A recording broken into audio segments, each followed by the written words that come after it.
Hello students, today we'll start the second chapter, force and pressure, motion. Introduction to motion. Imagine that you are traveling in a car. सोचो तुम एक car में travel कर रहे हो. If you look outside the window, you will notice that you are in motion in relation to light posts, houses, shops, trees, etc. अगर तुम खिड़की से मतलब कार का खिड़की से तुम बाहर देखोगे, तुम देखोगे कि light posts, houses, shops, trees, ये सब के रेस्पेक्ट में तुम मोशन में हो. This is because your position is changing with respect to these things. ये सभी चीज़ के रेस्पेक्ट में तुम्हारा पोजीशन चेंज हो रहा है.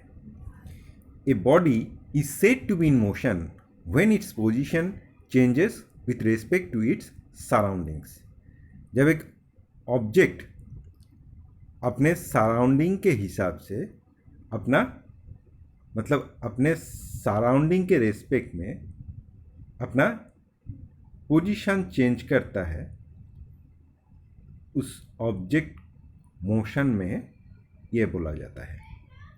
As this happens over a period of time we can define motion as the change in the position of an object with respect to time.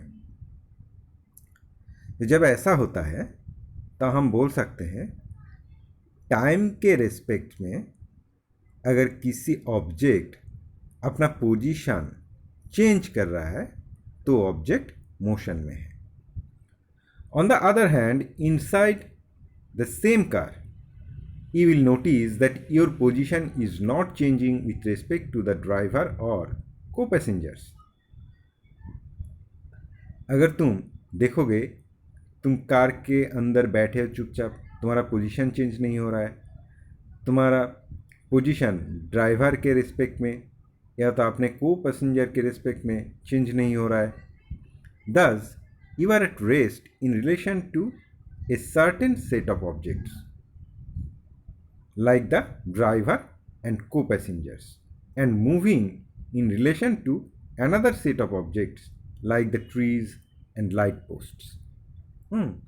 तो इसका मतलब क्या है कि तुम जब कार के अंदर हो तब ड्राइवर, को पैसेंजर, ये सब के रेस्पेक्ट में तुम मोशन में नहीं हो, रेस्ट में हो. ऑन द अदर हैंड, अगर तुम बाहरी चीज़ों के साथ कंपेयर करोगे, जैसे लाइट पोस्ट्स, ट्रीज, हाउसेज, ये सब के रेस्पेक्ट में तुम मोशन में हो. This implies that rest and motion are relative terms. ये बताता है कि रेस्ट एंड मोशन ये रिलेटिव टर्म्स है. हाँ, मतलब किसी के रेस्पेक्ट में तुम मोशन में हो या रेस्ट में हो, वो डिसाइड होता है.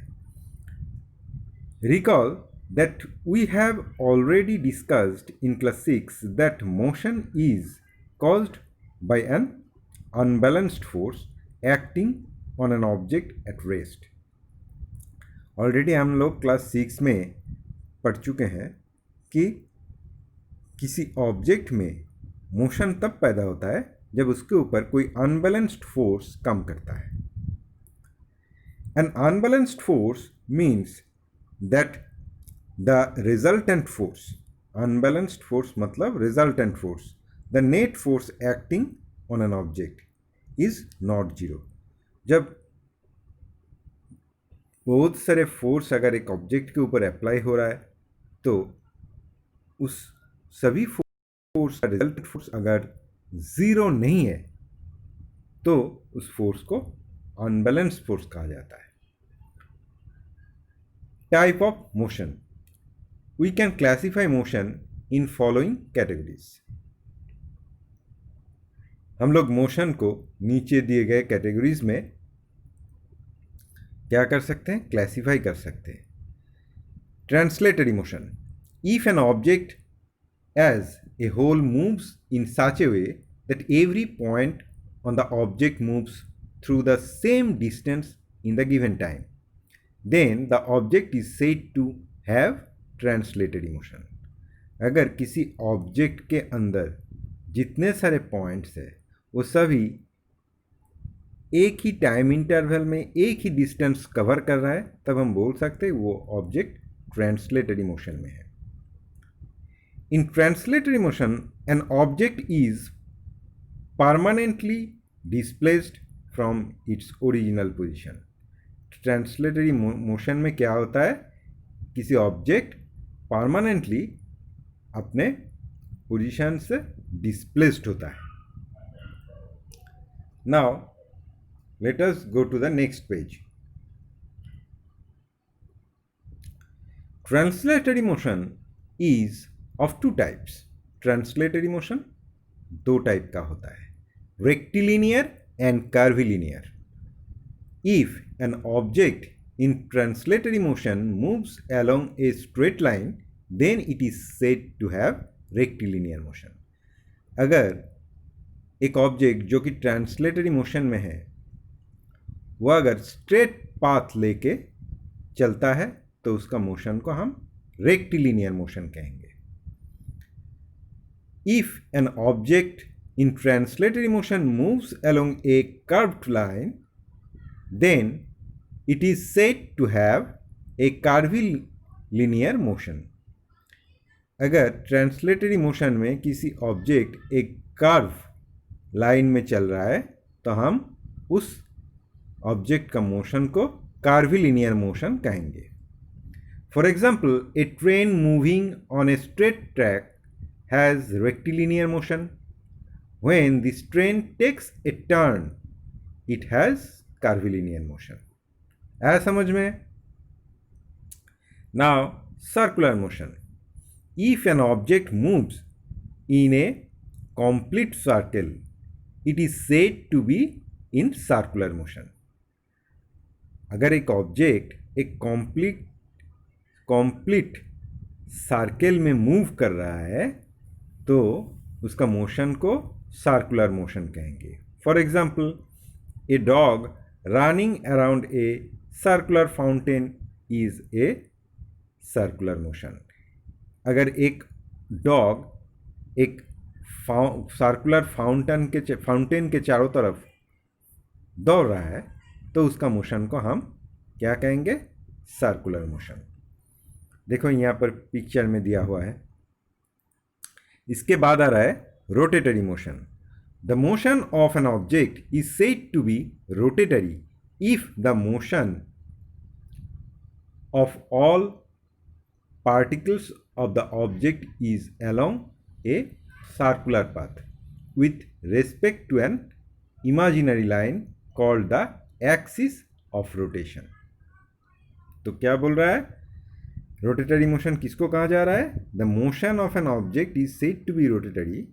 एक ऑब्जेक्ट का मोशन रोटेटरी मोशन तब कहा जाएगा if the motion of all particles of the object, मतलब उसी ऑब्जेक्ट का अगर सभी पार्टिकल्स इज अलोंग, मतलब moving along a circular path, एक सर्कुलर पाथ लेके घूम रहा है with respect to an imaginary line, एक इमेजिनरी लाइन के रिस्पेक्ट में, और उस इमेजिनरी लाइन को हम एक्सिस कहते हैं. ठीक है, उस इमेजिनरी लाइन को हम कहते हैं axis of rotation. For example, the motion of hands of a clock. एक क्लॉक का हैंड्स का जो मोशन है वो हम रोटेटरी मोशन के रूप में मार्किंग कर सकते हैं. The rotating blades of a windmill or a ceiling fan.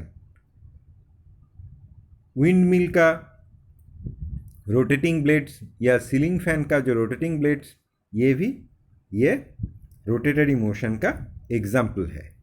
Now oscillatory motion और vibratory motion. If an object moves back and fourth about it's main position, then the object is said to have oscillatory motion or vibratory motion. The rest position of the object before it was made to oscillate is called the mean position. Oscillatory motion is repetitive and fluctuates between two locations. When object vibrates, it does not move permanently out of position. The motion of a pendulum swing and a swinging swinging cradle are example of oscillatory motion. तो oscillatory motion का examples तुमने देखा है. Actually क्या होता है oscillatory motion में, एक object back and fourth move करता है अबाउट इट्स मीन पोजीशन. मतलब उसका मूव करने से पहले जब वो रेस्ट में था, उस पोजीशन को अगर हम मीन पोजीशन कहते हैं, तो वो अगर उस मीन पोजीशन को मिडिल में रखते हुए उसको उसके दोनों तरफ आता जाता रहता है, तो उस मोशन को हम ऑसिलेटरी मोशन कह सकते हैं. तुम लोग एक घड़ी का पेंडुलम देखा होगा. जब वो स्थिर रहता है, वो क्या होता है, डायरेक्टली डाउनवर्ड्स डायरेक्ट करता है. लेकिन उसको अगर थोड़ा मूव कराया जाता है तो क्या होता है, उसका जो मीन पोजीशन मतलब रेस्ट पोजीशन था, उसके दोनों तरफ वो मूव करता रहता है. तो इस तरह की मोशन को क्या कहते हैं, ऑसिलेटरी मोशन और वाइब्रेटरी मोशन. और मीन पोजीशन के बारे में तो मैंने बताया है कि वो उसका मोशन शुरू होने से पहले उस स्थिर पोजीशन में मतलब रेस्ट पोजीशन में जिस जगह में था, मतलब जिस पोजीशन में था, वही उसका मीन पोजीशन है. ठीक है. तो इसका एग्जाम्पल पेंडुलम है, घड़ी का पेंडुलम, स्विंग, स्विंगिंग क्रेडल, ये सब ऑसिलेटरी मोशन का एग्जाम्पल है. The motion of the plucked string of a guitar and the vibrating membrane of a drum are examples of vibratory motion. तो स्ट्रिंग को अगर प्लग करोगे किसी गिटार का, तो उसका जो मोशन है वो वाइब्रेटरी मोशन होगा. वो भी अपने रेस्ट पोजीशन के दोनों तरफ वाइब्रेट करते रहता है. ड्रम, तबला, ये मेम्ब्रेन, जो परक्यूशन सब इंस्ट्रूमेंट्स है, इसके जो मेम्ब्रेन है, इसके ऊपर जब हम स्ट्रोक करते हैं उंगली से या हाथ से, तो क्या होता है, वो ऊपर नीचे वाइब्रेट करता है. तो वो जब स्थिर था, वो था उसका मीन पोजीशन, और उसके स्ट्रोक करने के बाद क्या होता है, ऊपर नीचे वो जब वाइब्रेट करता है, तब उसका मोशन को वाइब्रेटरी मोशन या ऑसिलेटरी मोशन कहा जाता है. Okay, next, go to the next page. Repetitive motion. Repetitive motion means a motion that repeats itself after certain intervals of time.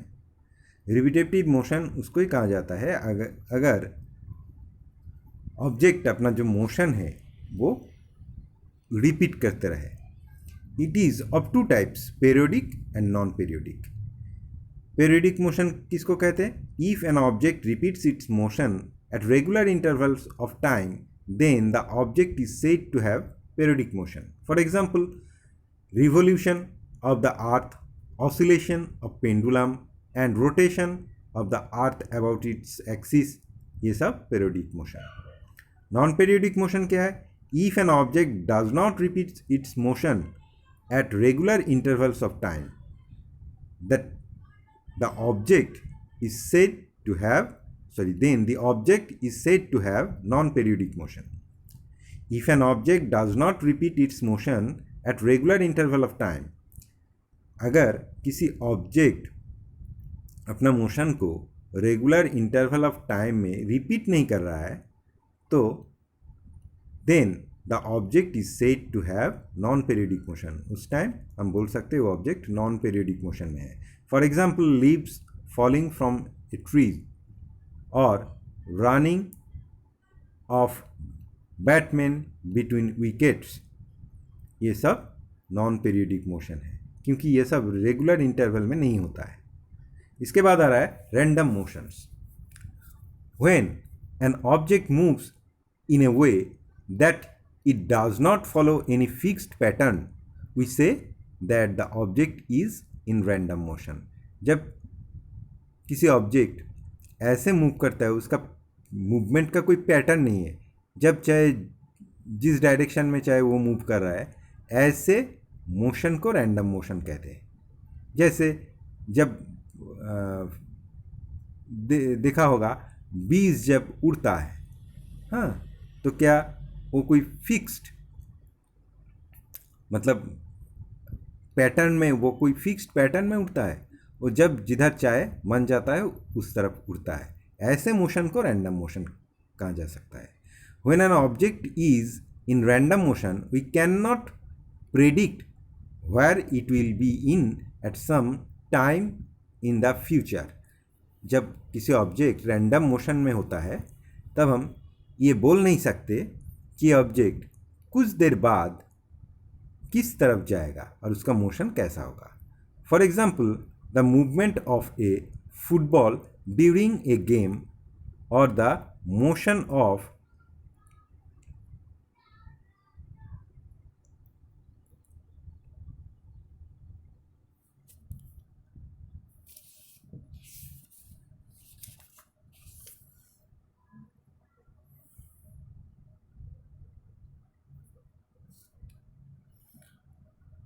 or the motion of a housefly or the motion of a housefly.